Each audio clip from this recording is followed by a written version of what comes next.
8 secrets to successful product launches to supersize your business. Sharon Horne-Ellstrom here, and we're going to talk about the product launch strategy and the steps that are involved to make sure you have a successful product launch. I'm going to share a few examples. I'm going to try to keep it short because this is one of my favorite topics and favorite strategies because it is a great way to introduce your business to a lot of different people in a really short amount of time. So what do we do first? Whenever we do anything, we have to understand our audience. Step one is always to understand your audience. What do they want? What are their pain points? What do you have to offer them? How can you offer them something that is going to really benefit them? It's going to make the difference that they're looking for, or solve a problem, or reduce a pain in their life, or make life faster, easier, more efficient, or more effective for them. We know it's going to make it more effective for you because your business is going to be more successful, reach more people, make more money. But what's in it for them? Secondly, we want to craft a compelling value proposition. Now, I didn't say a compelling product with lots of features. I said a compelling value proposition. We always want to think in terms of what's in it for the customer and what value are they getting, because that's what they're going to pay us for in our product launches. So make sure it's compelling to them. Third, we want to build anticipation and with teasers and promotions. Think about whenever a new movie's coming out. I was trying to think of the one that just was recently discussed, and I can only think of Frozen 3 and 4 because that's the age of my granddaughters right now, and they're very into it. But whenever a movie comes out, there's trailers. They come out like a year or more in advance sometimes, and teasers, and you'll see the ads and the promotions. And now online you can watch teasers for movies that are coming out for even further than a year out, or just in the planning stages.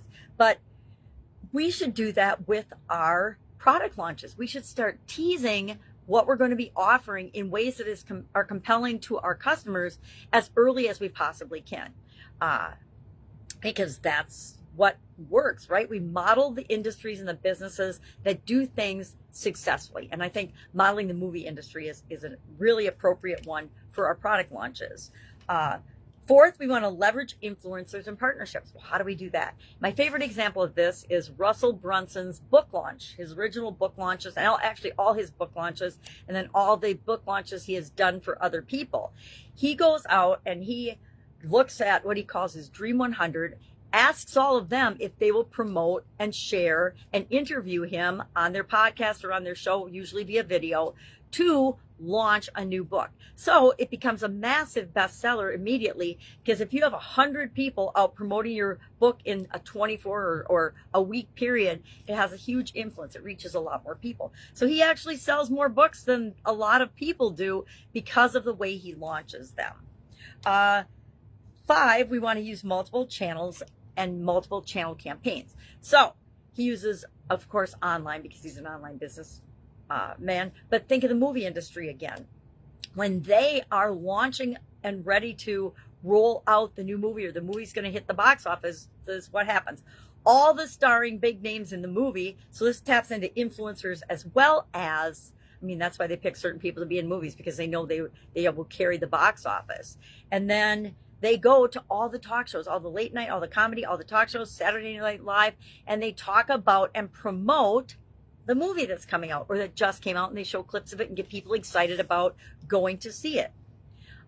6, we want to create compelling content and assets, right? We want to have videos, graphics, interviews, whatever is appropriate for our product launch available. Now, one of the cool things that we talk about, and Russell Brunson and Steve Larson are talking about now, is the demonstrations, the dramatic demonstrations.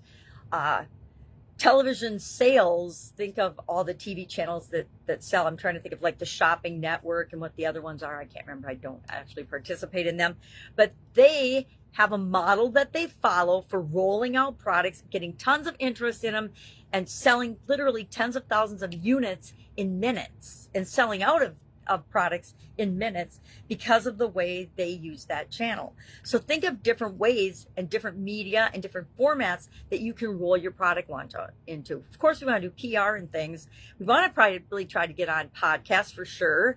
Podcasts are easy to get on. We want to talk about how to get on television. If we can actually get on television, local television, and have that picked up by bigger outlets, that would be awesome. Then step 7 is, of course, we want to make sure our customers' experience with buying our products and service is seamless. Now, I think some companies do an incredible job of this, and I think some companies that I actually love do a pretty bad job of it.